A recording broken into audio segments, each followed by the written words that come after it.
Hey, this is my first video I'm making. I just want to start streaming and talking about business matters. So I thought this would be a great first subject. I've been dealing a lot recently with Thumbtack. Hold on, there's a lot of feedback. This is my first time making a video. Um, I've been dealing a lot with Thumbtack lately, and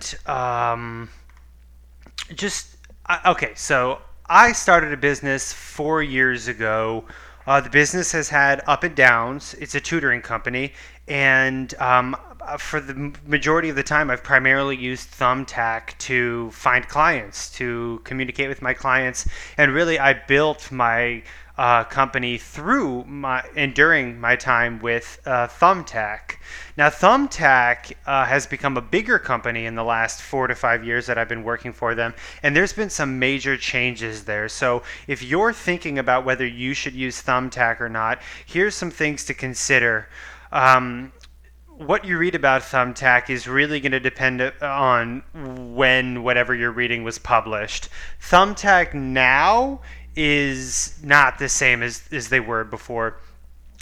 I was 23 years old, 21 actually, when I first encountered Thumbtack. My uncle ran a small business on Thumbtack. He had a photo booth, and things like marriages or weddings or birthday parties would rent him out, and he'd bring their Thumbtack at that time. Allowed you to see who was looking for this particular service and then pitch at that person, and they've had a lot of changes in that pitching process.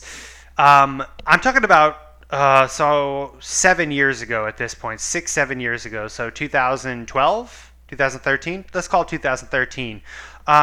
You would pitch, and at one point, you would get a checklist of how the potential client responded to your pitch. You would see if they clicked through to your website. You would see if they even opened your quote. You would see did they I don't remember. There was other stuff too. There was like 5 things, and I actually created boilerplate responses depending on what they did. If they clicked through to my website, thank you for checking out my website. We're blah blah blah blah blah. I'd love to talk to you more. If they didn't click through, hey, you haven't taken a look at our pitch yet. We're really interested in working with you. I'm just pinging you again to let you know we're super interested in working with you. Why don't you click through to the website if you're interested? And then if they do click through, then I see, aha, they read it.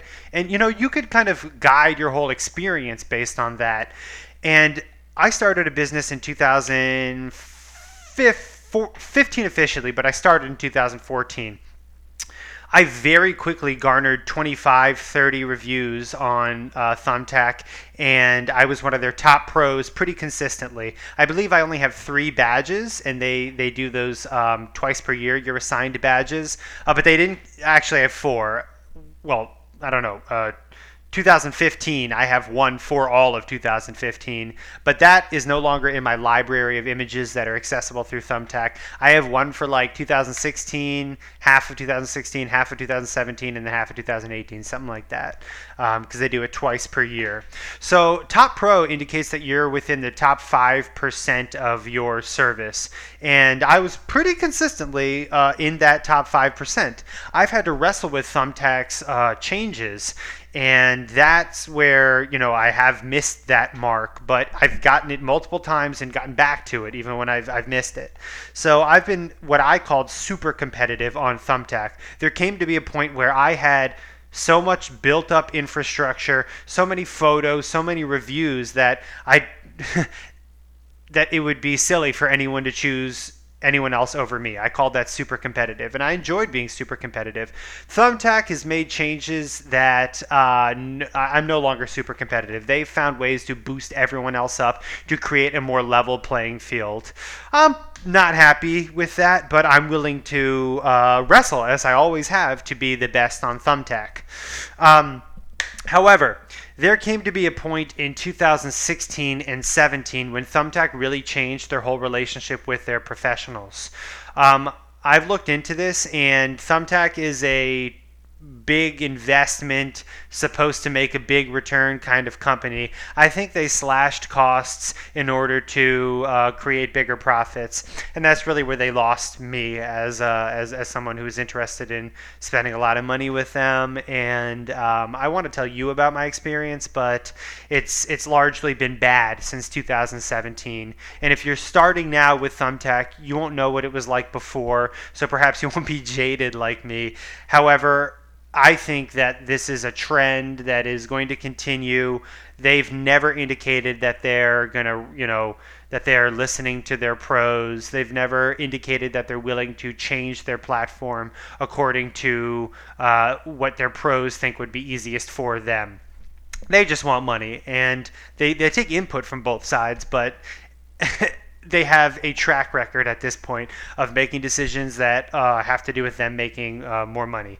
And case in point, when you called Thumbtack in the past, you got somebody living in San Francisco. You got somebody who is willing to get onto Thumbtack with you and use their brain to help you.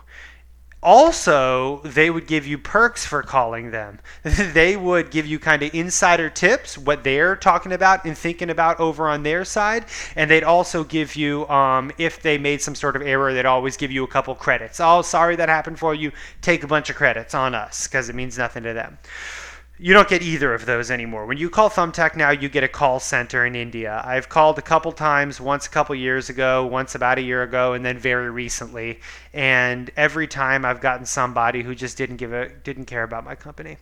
They didn't care about me. They didn't care about my company. And most recently, the woman was like begging me to get off the phone. She was like, it was so bad that it prompted me to write a big old letter to Thumbtack, to which I received no response.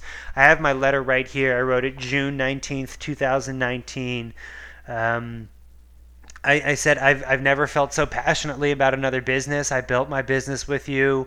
I've employed hundreds of people through multiple states, including friends and family, looking for stopgap work. I've loved my company. I really have. That's me not reading this anymore. I've loved the things I've done with my company, and Thumbtack did create the foundation for me.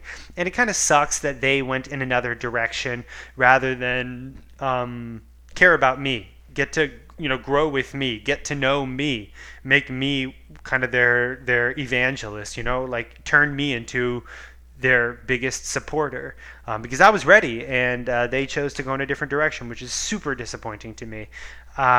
They just want money. So I mentioned that anyone who's been a detractor in the past, I've defended Thumbtack. I fought for their reputation. I definitely got people connected with Thumbtack. And I said, if things got tough, you always met me halfway. They did. Even if they didn't give me anything, they're willing to talk with me, and they cared. Now they're out of touch. Thumbtack is a machine now. They've outsourced to India, and they don't care about their pros anymore. That's my opinion. So just to illustrate to you kind of how business has changed with Thumbtack. Last year in May, my company was doing 55 hours per week. That means I had people I've hired performing work, and they were performing 55 hours of work per week. In May of this year, with no changes and a reliance on Thumbtack, I had 8 hours per week. That's gone up to maybe 12 or 13, and every person matters. Every person has always mattered to me, but I went from 50 to 10, and Thumbtack is the only thing that changed.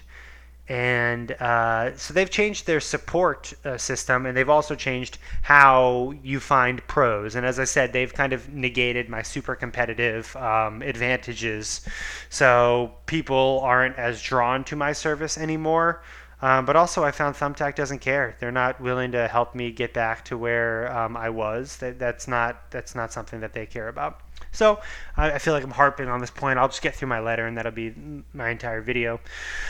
So, I constantly receive leads I pay for now from people who are uninterested or unresponsive. That's a huge problem. I shouldn't be paying for that. In the past, when I called up, a service rep was excited and enthusiastic about helping me. They wanted to know that they wanted to talk about people being uninterested. They wanted to talk about people not responding. And they looked at things with me and were like, try this, try that. And I could call back next week, talk to the same person, and talk to them again about what I tried. And that helped me so much to build a business. I wouldn't be what I wouldn't have 5 years of a company without that service they provided for free. Um, yeah, so their new promotion feature sucks. And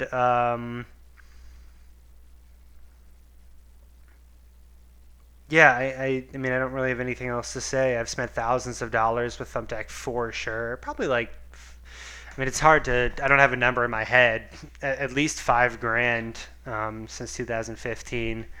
So $5,000, $1,000 a year or more. Um, yeah.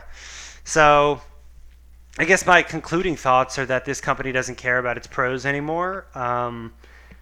I don't think that if I found them today, I could have built my business the same way. Every company enjoys a golden era, golden age, and I think that Thumbtacks is over. And I would not advise anyone to start working with Thumbtack now because they're not building, their trajectory is not something that is going to support your business success. Now, if you want to try Thumbtack out on the side and don't have crazy expectations, yeah, totally. I mean, why not? It's pretty good about like making boilerplate responses, things you can just send. They don't give you that same information they used to in the past about how people are interacting with you, but you can definitely break even and find some good customers on Thumbtack. Really good customers on Thumbtack. That's what I found. Craigslist, you get a lot of Thumbtack.